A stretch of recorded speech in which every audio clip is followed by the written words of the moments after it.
ঢাকা ৮ আসনে প্রচারের সময় এনসিপি প্রার্থী নাসিরউদ্দিন পাটোয়ারির উপর আবারও ডিম নিক্ষেপের ঘটনা ঘটেছে। সকালে রাজধানীর হাবিবুল্লাহ বাহার কলেজে এ ঘটনার জন্য প্রতিপক্ষ বিএনপি প্রার্থী মির্জা আব্বাসকে দায়ী করেন তিনি। পরে সংবাদ সম্মেলনে এনসিপি আহ্বায়ক নাহিদ ইসলাম হামলা হলে পাল্টা জবাব দেওয়ার হুঁশিয়ারি দেন।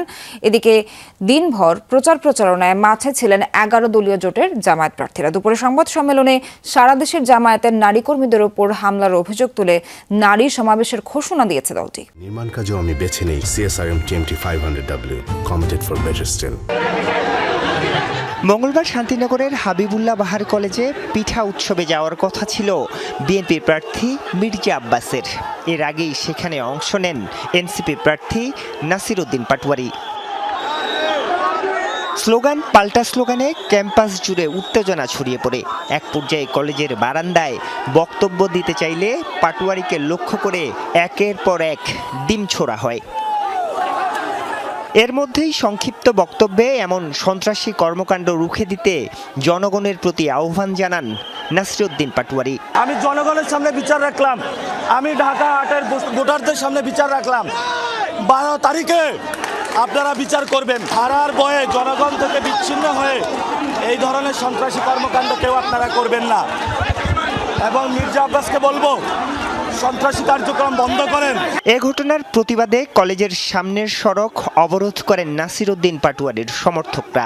২০ মিনিট পর ছেড়ে দেওয়া হয় সড়ক। দুপুর ২:৩০টার দিকে এনসিপির নির্বাচনী কার্যালয়ে এ ঘটনার প্রতিবাদে সংবাদ সম্মেলন অনুষ্ঠিত হয়। আহ্বায়ক নাহিদ ইসলাম অভিযোগ করেন, মির্জা আব্বাসের নির্দেশেই এই হামলা চালানো হয়েছে। যেটা হয়েছে এটা খুবই দুঃখজনক, খুবই ন্যাক্কারজনক এবং এটা অস্বীকারের চেষ্টা আরো বেশি ন্যাক্কারজনক। হাবিবুল্লাহ বাহার কলেজে একেবারে চিহ্নিত ছাত্রদলের ক্যাডার সন্ত্রাসীরা এটা পরিকল্পনা করে এটা করেছেন। মির্জা আব্বাসের নির্দেশে তারেক রহমানের সম্মতিতে এই ঘটনা আজকে ঘটেছে। পরে নিজ নির্বাচনী এলাকা রামপুরায় প্রচারণা চালান নাহিদ ইসলাম। বলেন, ভোটের পরিবেশ নষ্ট করতে আওয়ামী লীগ ও বিএনপি এক হয়েছে। মানুষ যে আমাদের প্রতি বিশ্বাস, আস্থা এবং ভালোবাসা রাখতেছে, ইনশাল্লাহ এই বিশ্বাস আস্থার সামনে কোনো শক্তি দাঁড়াতে পারবে না। এদিকে দিনভর ঢাকার বিভিন্ন আসনে প্রচারণা চালান জামায়াতের প্রার্থীরা।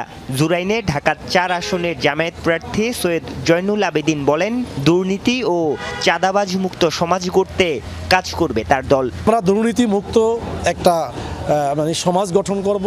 দুর্নীতি, সন্ত্রাস, চাঁদাবাজ এই সমাজে আমাদের এই ঢাকা চাইলেও চাঁদাবাজি অহরহ হচ্ছে।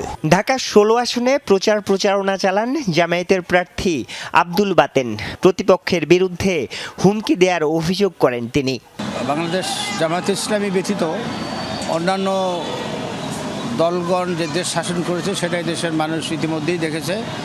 তারা একটা নতুন কাউকে চায় যারা দেশ শাসন করুক, আমরাও প্রতিশ্রুতি দিচ্ছি। অন্যদিকে দুপুরে এক সংবাদ সম্মেলনে সারা দেশে জামায়াতের নারী কর্মীদের উপর হামলার প্রতিবাদে আগামী ৩১ জানুয়ারি রাজধানীর সোহরাওয়ার্দী উদ্যানে নারী সমাবেশের ঘোষণা দিয়েছে দলটি। জামাতের মহিলা নারীরা যে পরিমাণ অ্যাক্টিভ আছে, এতে মহিলাদের কর্মকাণ্ডই তাদের টোটাল কর্মকাণ্ডকে সারপাস করে যেতে পারে। এই জন্য সারা দেশে আমাদের মহিলাদেরকেই তারা আক্রমণ করছে, হেনস্থা করার চেষ্টা করছে, ভয়ভীতি দেখাচ্ছে এবং তাদেরকে ভীত করার জন্য একটি পরিবেশ তৈরি করার জন্য চেষ্টা করছে।